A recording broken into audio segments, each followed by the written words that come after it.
In 2005, to commemorate the 20th anniversary of the classic 1985 film Return of the Living Dead, the Sci-Fi Channel released 2 new sequels. On the same day.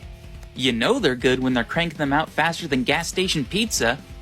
And these 2 new movies, Necropolis and Rave to the Grave, are pretty much universally agreed to be the worst entries of the series. But I'm gonna tell you why I think that's not necessarily true.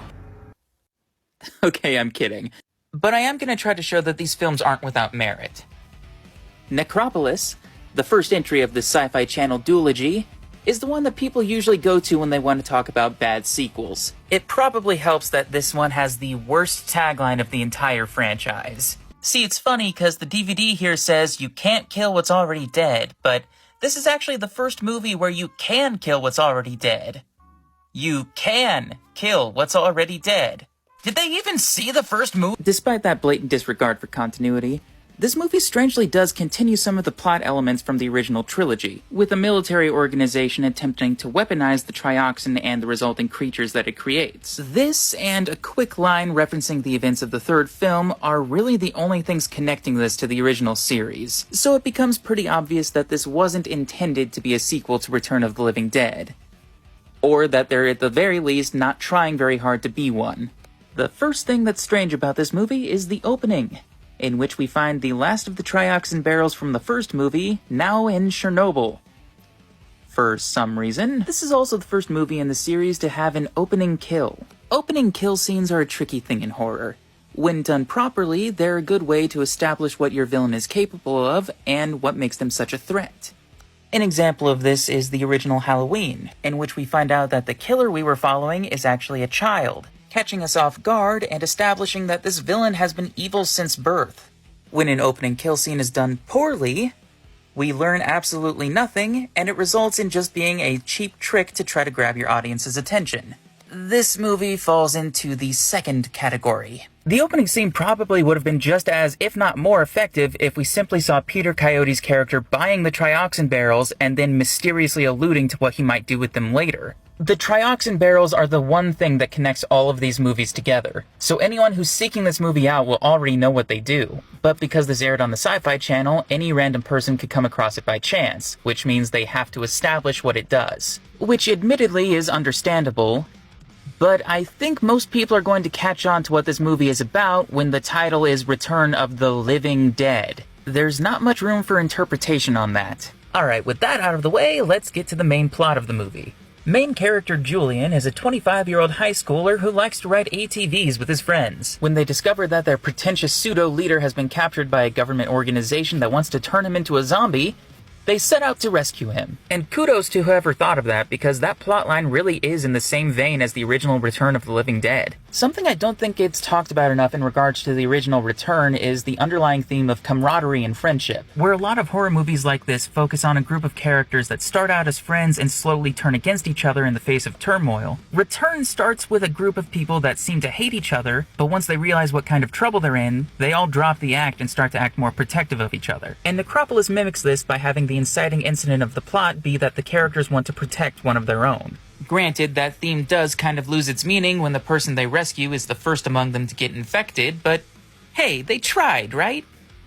Loyalty and familial bonds really are the main themes of the movie. Our main protagonist is traumatized over the loss of his parents and therefore is very serious about staying close with his remaining family members. A pyromaniac little brother and a secretly evil uncle. And that really isn't a secret, by the way. The movie's really upfront about the fact that his uncle is a villain. Which actually makes Julian seem kind of like an idiot. The main character arc of the movie, of course, goes to Julian, and focuses on his realization that his sense of loyalty has to have its boundaries. Or at least that's what it should be. Honestly, I cannot tell if this guy has learned anything by the end. Even when evil Uncle Coyote unleashes his zombified parents to kill him, this kid doesn't really have a reaction. By all logic, fighting his parents should be the natural conclusion to his story. But instead of confronting his past and finding closure, he has a fistfight with his newly zombified former friend. Both of his parents are defeated by his friend Becky, who probably deserves more focus for being the best actor in this whole cast, but that's beside the point. The reason for this silly fistfight being that the primary focus of this movie is the action scenes, the fights with the zombies. A good chunk of this movie is the protagonist just going from room to room fighting new hordes of zombies. Almost like it's a Resident Evil game. One scene in which the characters run out of bullets and have to resort to fighting the zombies fist to fist is actually pretty badass. I also have to compliment the dumbassery when they throw an empty gun at a zombie, only to see that it does nothing at all. Surprisingly, these fight scenes never grow to be too obnoxious. But that might be my inner child talking. After all, one of the primary antagonists of this movie is a zombie with guns for hands. That is literally something a 10-year-old would come up with. And I love it. Now, while the emotional character arc of the movie doesn't have the resolution you think it should, the action-packed main plot also resolves pretty weirdly, with a SWAT team coming in out of nowhere to save the day. Okay. Well, at least we can appreciate how this movie allows its main characters to have a happy ending. Damn it, just let me compliment you! Alright, in all honesty, I actually think this movie is worth watching. It's goofy, gory, grisly fun. And while most of the performances from the actors aren't very Oscar-worthy, they do get to have their moments. The movie might make some serious retcons to how the return zombies work, but if you view this as more of a reboot for the series instead of a sequel, especially considering the aforementioned parallels about the themes of loyalty, it's actually a pretty decent movie. At least by Sci-Fi Channel standards. So, check it out. Return of the Living Dead Necropolis is currently available on the Tubi streaming service and on YouTube free with ads, so you don't even need to pay to see it.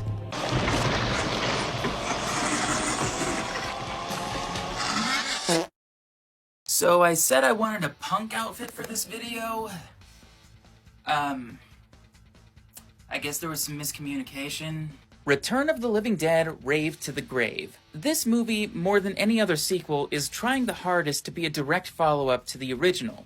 At least in theme. So much so that it actually kind of ignores the previous movie in the series. Which is strange because this is the first film in the franchise to try to focus on a group of characters from a previous movie. Those being the surviving cast of Necropolis. That's better. The original Return of the Living Dead was known for its satirical portrayal of counterculture of the time, and that was something that was more or less forgotten by all of the following sequels. That is, until the Sci-Fi Channel's double feature in 2005. The main plot of Rave to the Grave, the second part of this double feature, concerns the trioxin chemical from the original movie being turned into a party drug that's popular among rave-goers. And this is actually a very clever idea for the series, directly combining the two major elements from the first movie, turning the partying into the direct reason for the zombies. But I think it's because this movie tries so hard that it ends up falling even flatter. Rave to the Grave primarily focuses on comedy, much like part 2 of the original series. And while a lot of those jokes do work, it seems almost disrespectful in a way to have so many of them in what's supposed to be a 20th anniversary celebration. And I think this is most evident with the treatment of the character Tarman. The Tarman zombie is the most famous character to appear in the original movie, so when he makes his big return in this movie, complete with the same suit actor, the movie uses what is probably its most inventive camera work to make a big deal of his entrance. But after just one scene, he's thrown off to the side for the rest of the feature, and is only seen again for a few very underwhelming jokes. The movie is even somewhat disrespectful with its own characters. There's little to no continuity with Necropolis despite featuring primary characters from that movie. And that had to be confusing for the people watching this when it premiered, because these movies premiered back to back on the same day. My uncle's been killed. Sweet, I'll pop the champagne. Wait, you're upset? Do you not remember when he tried to murder you like a week ago? And I'll admit, that really is the main thing that bothers me about this movie. Especially after watching all of them in order. Of the 3 main characters that return, only 2 of them are given a decent amount of focus, with the most competent character from Necropolis, Becky, getting the short end of the stick. Now think to yourself, take a survivor character from a zombie flick. One who was probably the smartest and saved their friends multiple times. What would be the worst way to write them off in the sequel? Well, in my opinion, that would be promoting them to minor character, zombifying her, and then killing her off without any bearing on the rest of the plot. Oh, you know what? To top it all off, let's not even mention her by name until after she dies. Alright. Looking past the continuity, how does this movie stand on its own? Well, aside from building its foundation on the trioxin canister, pretty well. There's no real semblance of a character arc this time around. Instead, we just get the standard zombie fare of the virus spreading uncontrollably and people fighting the undead. The fight scenes aren't as extravagant as Necropolis. In fact, they can be a little more frustrating. The head. The head! You idiot, you're the one who said to aim for the head! I still have to compliment a lot of this cool choreography, like this swing kick. That's either a really impressive move from the actress or a seamless transition to a stunt double. Either way, I like it. So, the plot threads all finally come together with the titular Rave at the end of the movie. This is, of course, where a majority of the action takes place, and also where the most frustrating parts happen. In my video about Necropolis, I commented how I appreciated the movie's themes of loyalty and how the characters tried to look out for each other. This movie doesn't have any of that. One of the main characters gets killed off pretty early, and I don't think anyone else ever notices by the end. And his girlfriend, who's standing right next to the exit when she's warned to leave, somehow goes even deeper into the party where she's surrounded by more zombies. And she also dies without anyone really caring. While I can appreciate this movie for the silly zombie fights and at least some of the dated humor, I find it a lot harder to genuinely like this movie as much as I did Necropolis. But I will admit, a lot of my disdain comes from the movie's disregard for continuity. I mean, really, these two movies were made back-to-back on the same filming locations. How do you screw that up unless you're purposely trying to make things confusing? Return of the Living Dead: Rave to the Grave is not as thought-provoking as the original. It's not as funny as Part 2, it's not as interesting as Part 3, and it's not quite as fun as Part 4. But would I watch it again for fun?